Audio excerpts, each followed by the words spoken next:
Hi, welcome to my channel, and this is the continuation of our Gravetour of the Departed President series. In this video, we return to Libingan ng mga Bayani in search of a former commander-in-chief of this country that is interred in this part of Taguig City. Come, join us to remember and visit the final resting place of the 10th President of the Philippines here at Libingan ng mga Bayani in Taguig. Libingan ng mga Bayani was first established in May 1947 as the final resting place of Philippine military personnel that served and fought in World War II. In April 1986, then President Cory Aquino approved the allocation of cemetery plots within Libingan ng mga Bayani that expanded to include past presidents, national artists, national scientists, and Medal of Valor awardees. Located at the northern corner of the cemetery is the block where the former presidents of the Republic are interred, including the 10th Commander-in-Chief, Ferdinand Marcos.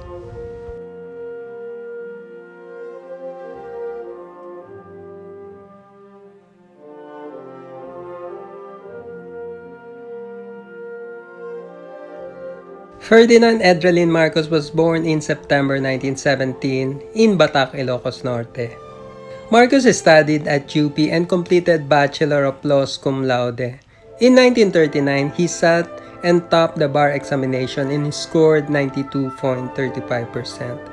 In early 1950s, Marcos first lived in San Juan with his common-law wife Carmen Ortega, a local beauty queen, to which they had 4 children.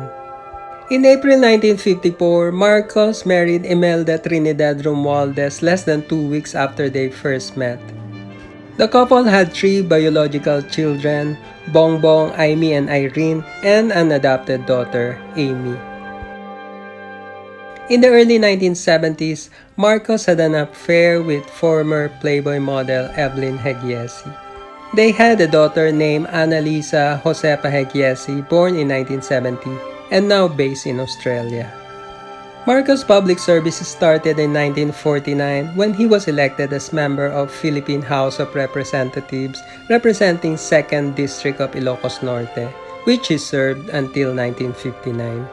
His other government services posts include as senator from 1959 to 1965, to which he served as 11th Senate President from 1963 to 1965. In 1965, Marcos ran for president under Nacionalista Party against re-electionist Diosdado Macapagal of Liberal Party. Marcos won and sworn in as the 10th President of the Philippines in December 1965.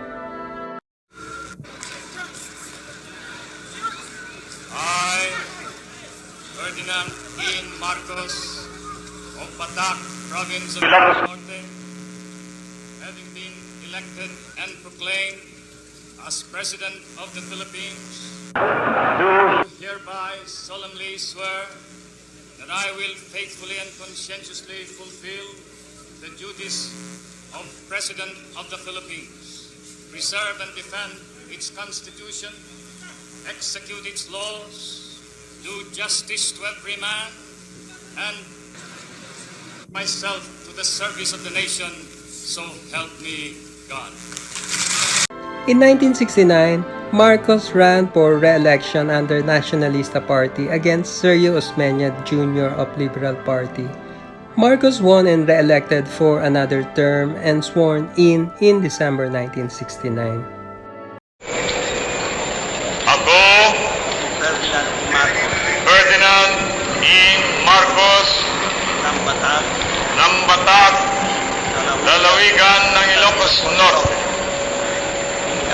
inihalal at itinanghal na Pangulo ng Pilipinas, magbibigay katarungan sa bawat tao at itatalaga ko ang aking sarili sa paglilingkod sa bansa.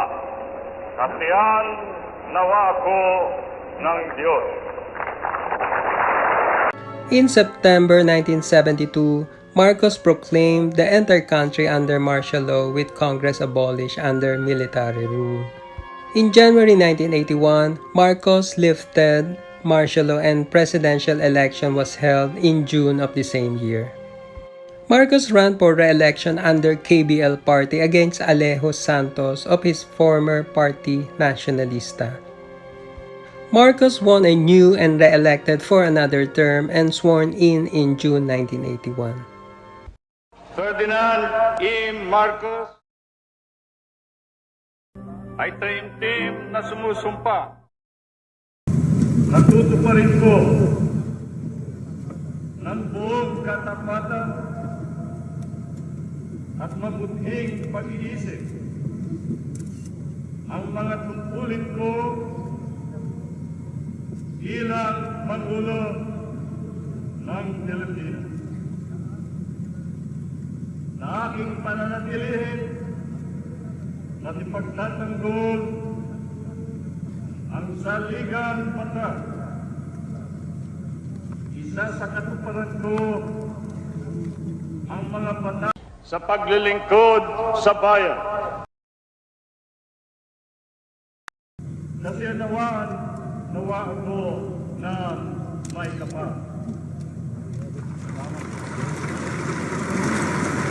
About 5 years later, Marcos was overthrown, resulting from February 1986 People's Power Revolution.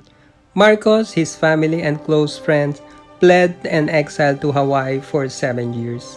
In September 1989, Marcos died while on exile because of kidney, heart, and lung ailment at the age of 72.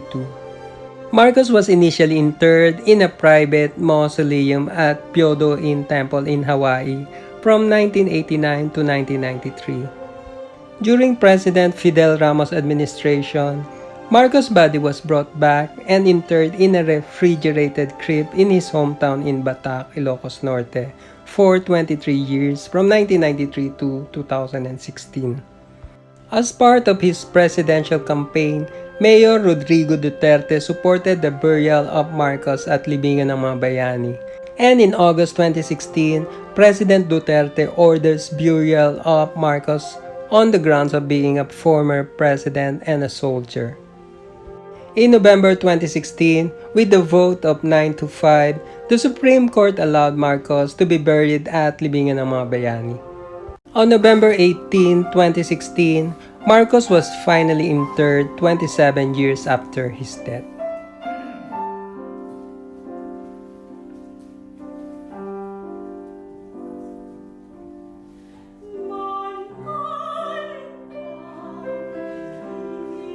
In the next episodes, we will post the video of our recent visit of Manila North Cemetery and the continuation of our visit of Libingan ng mga Bayani here in Taguig. Later in this channel, we will also post more Gravetour videos including Manila Memorial Park and Loyola Memorial Park in Parañaque. Thanks for watching. Please do subscribe if you like my channel. See you in our next Gravetour of the famous episodes.